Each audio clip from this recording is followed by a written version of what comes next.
Hi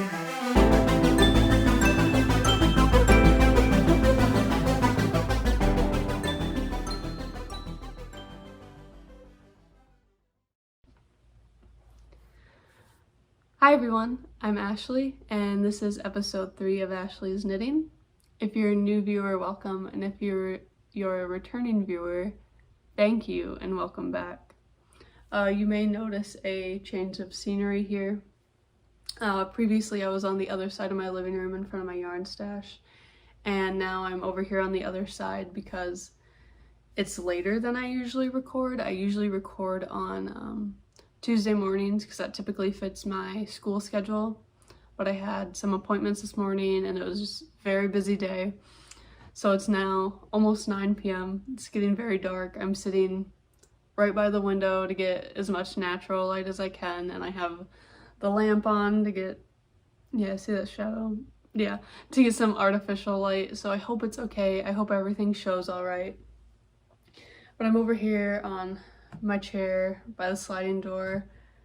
I've got one of my plants here, so I hope it's still enjoyable to look at, and I hope the lighting's okay. So this podcast will probably be a little late, and I apologize for that, but it's life. I guess I shouldn't apologize for life being busy, but it's busy. So I guess with that, I'll move right along. My first, and I should say my only finished object for this episode, you've seen twice before. It is my outline tank by Jessie May Designs. I was about to say I don't know what the front is, but I think they're exactly the same. Yeah, they're exactly the same. No front or back. But this is using the Dreamsicle colorway by 398 Fibers. This is a 100% wool, but it's a fingering weight sock yarn, so I still feel like it's pretty breathable. This is the Dreamsicle colorway, which was a mystery skein that I got at the beginning of 2021. So I would say knitting it up in July, August isn't that bad. Some yarn sits in the stash for much, much longer. But this is it. Outline tank by Jessie May Designs. I did have to make a modification when I blocked it. I'll put a picture of it right after I blocked it here. The straps were very long, and the V went like all the way to like the bottom of my bra. It was very deep. It was too deep for me personally to wear. Even with like a sports bra or a tank top under it, I felt like it was still too deep of a dive. So I undid my 3-needle bind off, and I took off about an inch from the front and the back on each side. So front, back, left and right, took off an inch each. And now it fits much better. I'll put a picture of it now, and you can just see it here. So I guess my only warning with this would be, if you do knit the outline tank, be very cognizant of the strap length. Or maybe it was just a me problem. It could be just a me problem, and it likely is.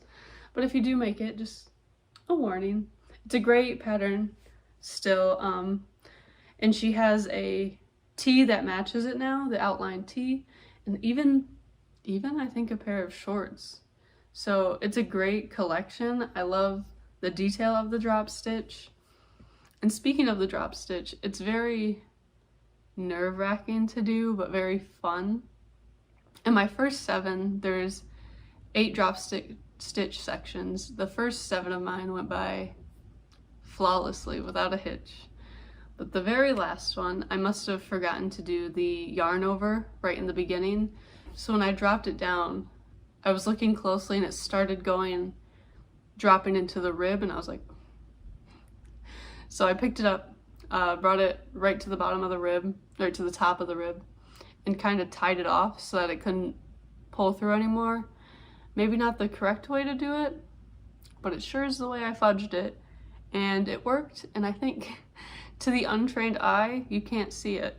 And I've also learned to tell myself that no one can see the mistakes but you. No one is looking in that hard, and if they are, they're creepy.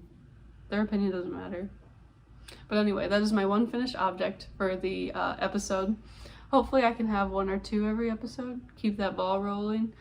give myself some motivational deadlines. So that's that. And then my first whip, which you have seen before, are the Charlie Brown socks. These are socks that I'm making for my mother's birthday, which is the 26th of this month. So I have about a little more than 3 weeks left. And this is where they're at. I have almost finished one sock.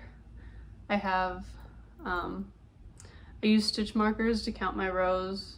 I think a lot of people do that now that they've seen the crazy sock lady do it. It's so helpful. But I place a light bulb stitch marker every 20 stitches. My socks are usually, at least for a 75-25 blend, are 65 rows on the foot. I mean, I always try it on to guess it out, and me and my mother's foot are pretty similar. So I got 60 rows here, so a couple more rows and a toe will do it. Oh, I forgot to show the yarn. Let me show that real quick. This is the Cascade Heritage.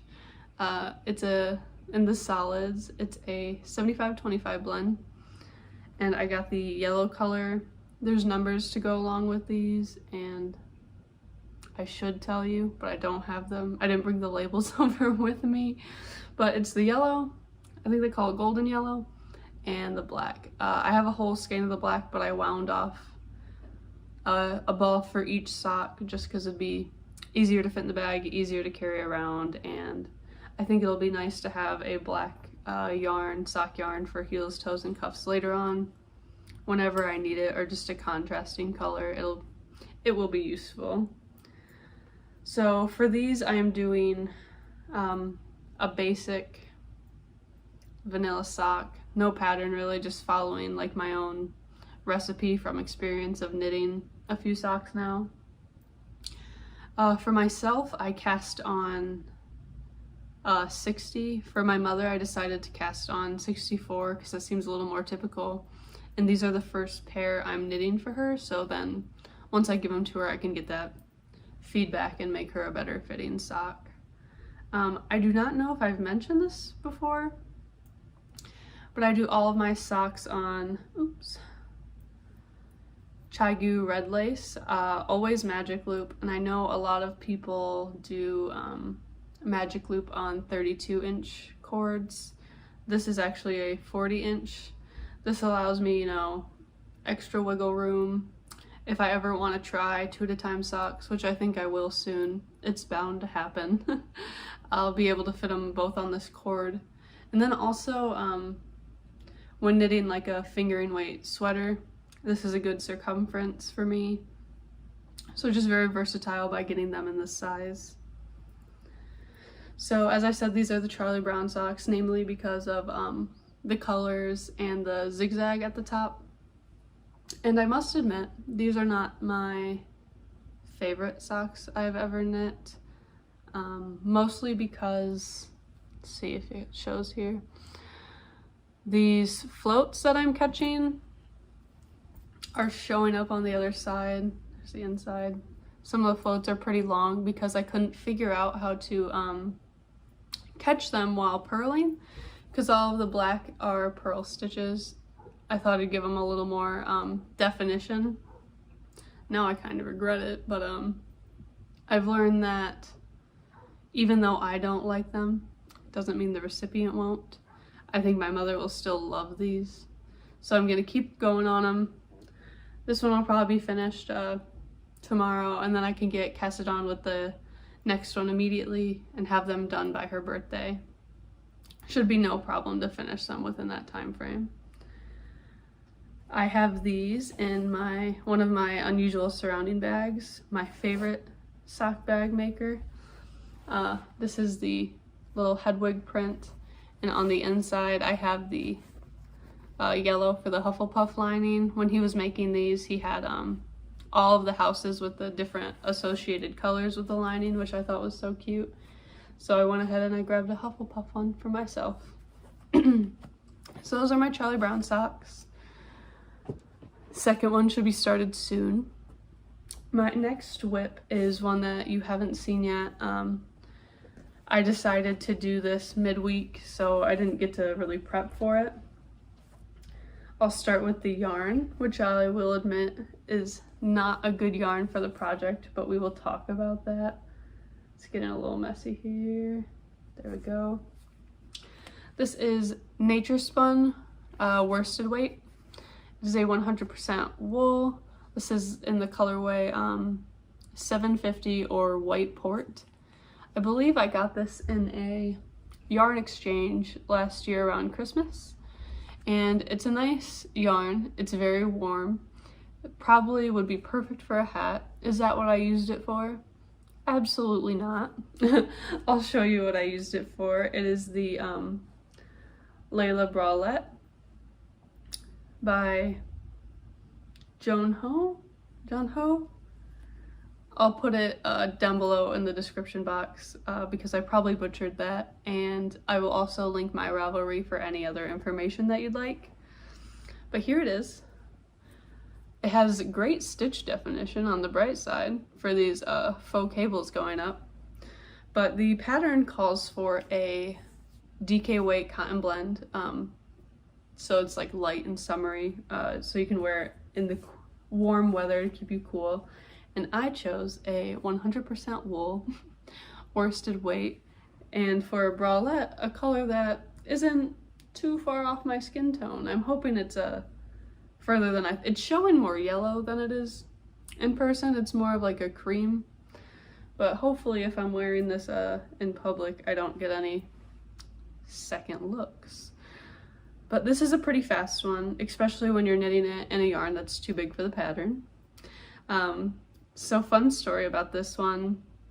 I am knitting it along with Sophie of Yarn Stories, and the way that came about was we became friends on Instagram, which is amazing. I love the community, the knitting community, crocheting community, yarn community on Instagram, and I love meeting people. And eventually we moved to being friends also on Ravelry.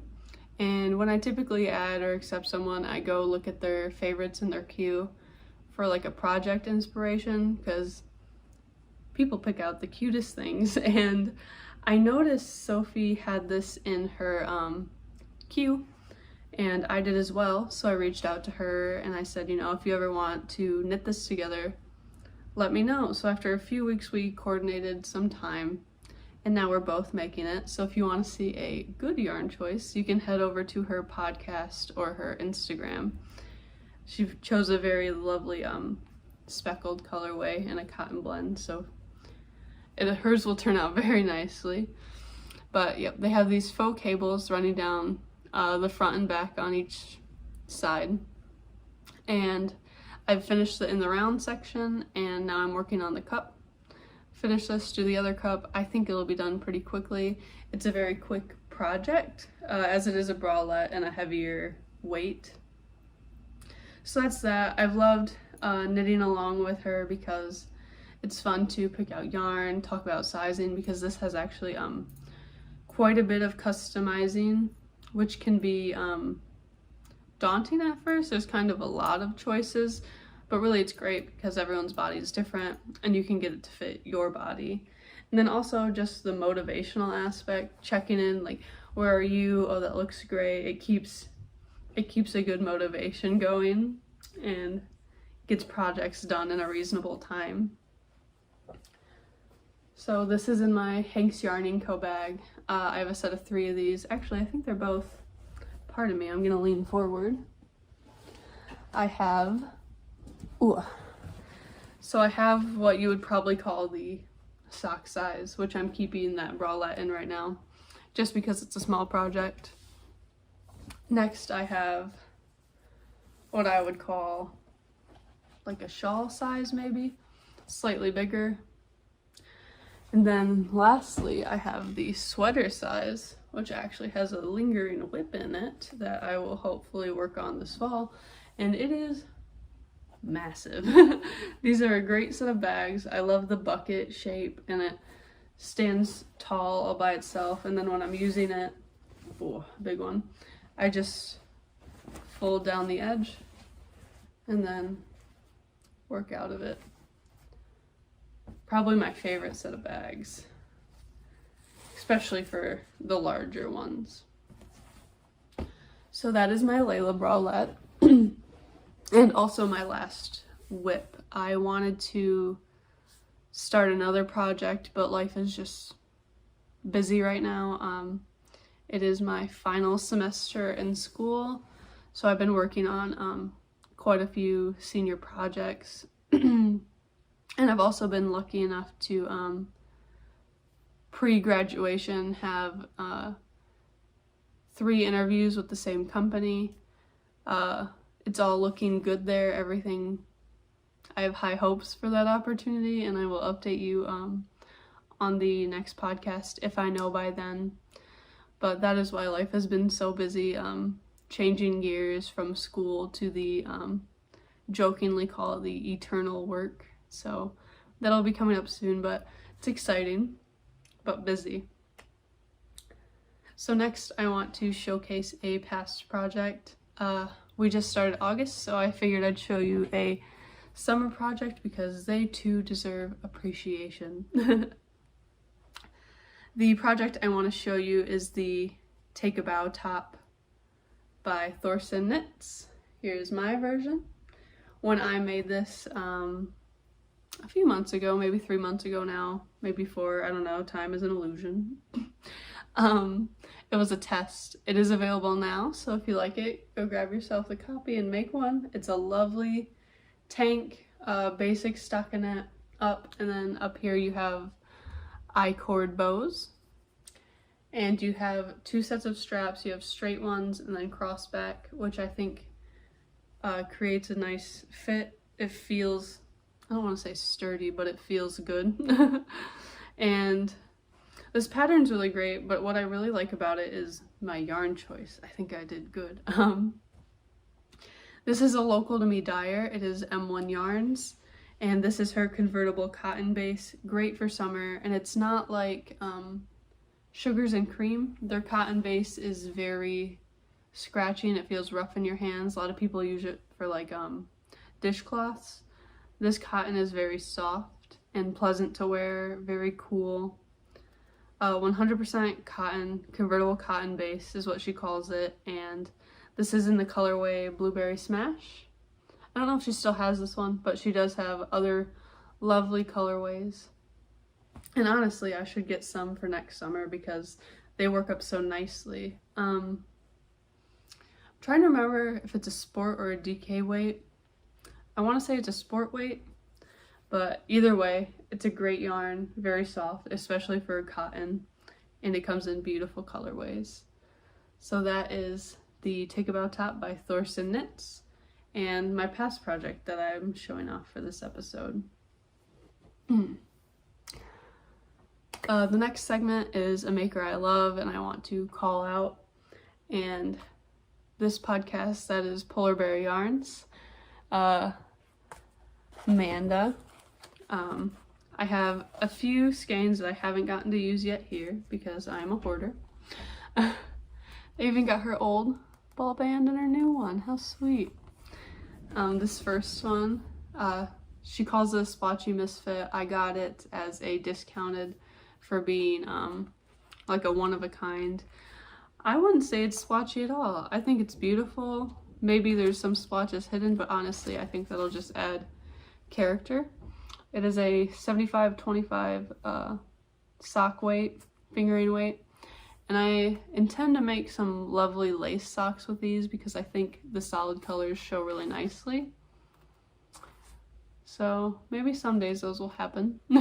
Until then, I have beautiful yarn to look at.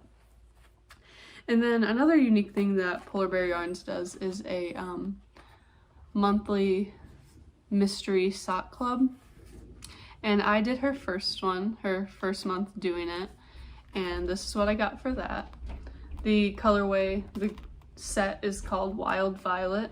It's a beautiful purple, green, and so these are mystery monthly, and you can order a 50-gram, 20-gram set, as I did, because that's my favorite way to go.